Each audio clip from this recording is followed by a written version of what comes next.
Okay, so this video, is about what I like literally think about people around the world. It's not people, but it's the way how they act. Okay, let's start. Okay, let's start afresh. Okay, for the Hmong people out there, have you guys ever been like treated bad, like as if you guys weren't Hmong, or treated like you guys won't fit around your economy because of the way how you live or the way how you dress? Well, to be honest, I'm Hmong, and yes, Kuya Hmong. Thế của ba tôi chia thì bây giờ muốn những gì sơ luôn Hmong, and I just like have this really passionate power and well, not power, but this passionate dream. Like Martin Luther King. Even though he's not home, he's like, I have a dream, and for me, I take that quote and say I have a dream. Well, actually, I have a dream. All of us have dreams. Have a dream to get in education, get jobs, and get stuff, and blah blah blah, and blah blah blah, and all those stuff. So yeah, like I don't really know much about the Hmong history. Like, well, my parents, they always like say we came from China like long time ago, and the Mongolians, which are Chinese now, they kicked us out. They killed our king and queen, um, and they took our land, and we like the Hmong people.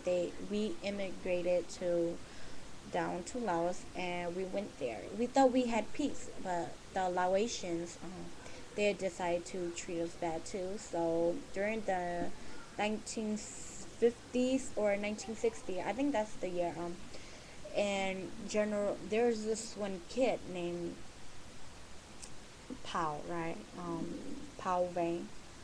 Um, he grew up in a small village in Laos. I forgot what village was it, but I guess he went to education and stuff, and the CSI and the UN, the United Nations, they heard about our problems about land and stuff, and like we were having such a bad living life in Laos, so we decided to migrate to we decided to immigrate to Thailand, right? Crossing the um, Nangkong River.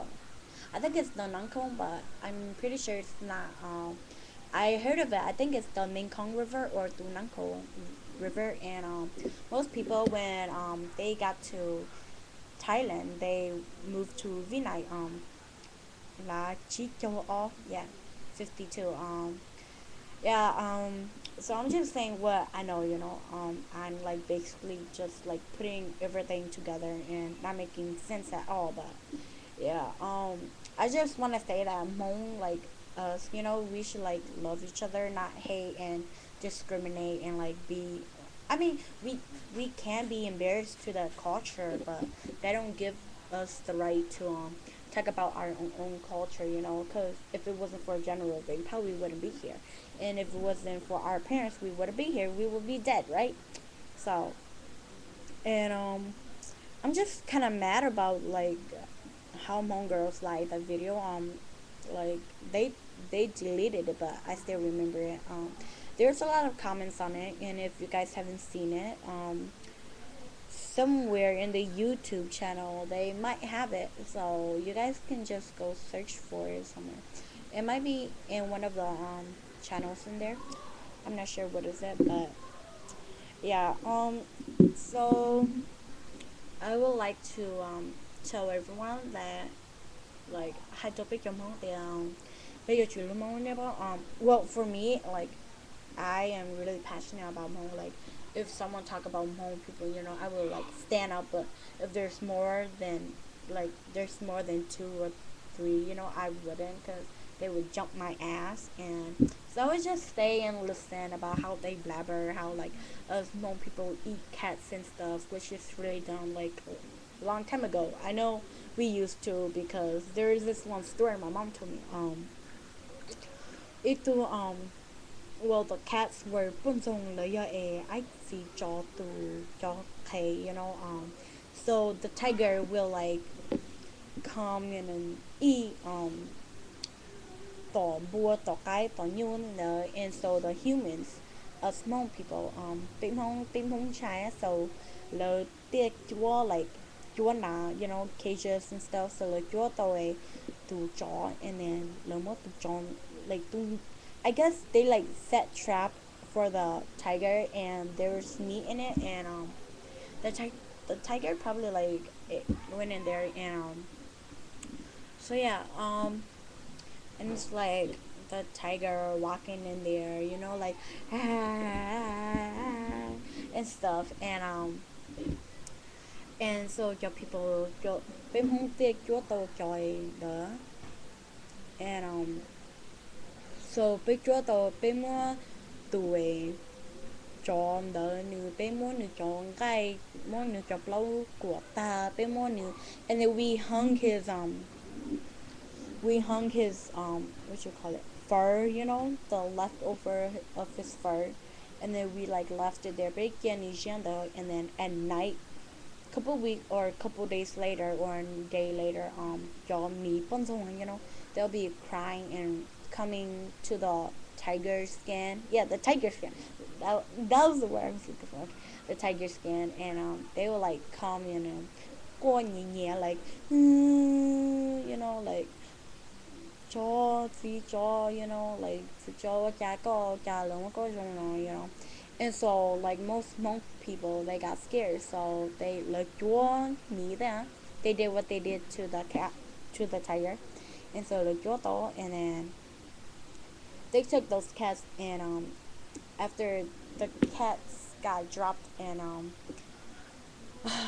after they got dropped, and oh, trapped, not dropped, trapped in the cages, you know, and so kiểu một vừa là mua cái lò hậu ký, or the more yeah, the more no, so that's probably where people got like how Hmong people eat cats, you know, but nowadays we don't eat cats no more. Maybe up in the mountains in Laos or Thailand, or somewhere in the mountains, you know, in the Asian Asia continents.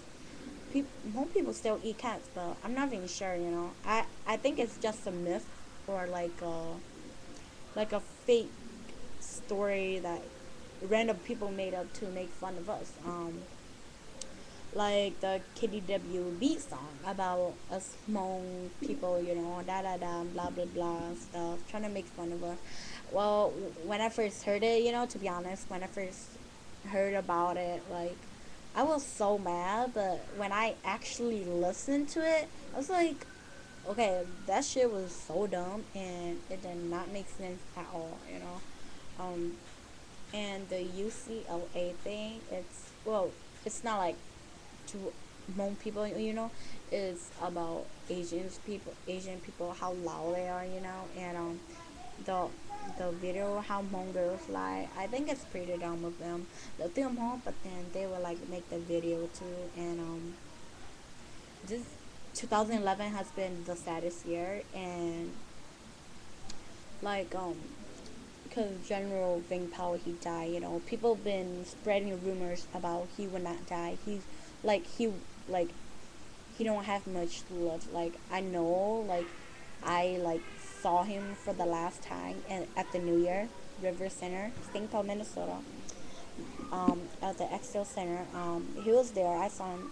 It was pretty nice seeing him every single year, but never really, never had the chance, or will never get the chance, you know, because he's gone now. But yeah, never got the chance to like talk or stand by him and talk about his life and stuff. But he was in the war, and I feel kind of bad, kind of sad, because well, I mean, I should feel sad, you know, because they didn't bury him with the section, the Arlington Arlington Cemetery, where all the soldiers and stuff that were the people that were in the military, you know, they didn't bury him with them.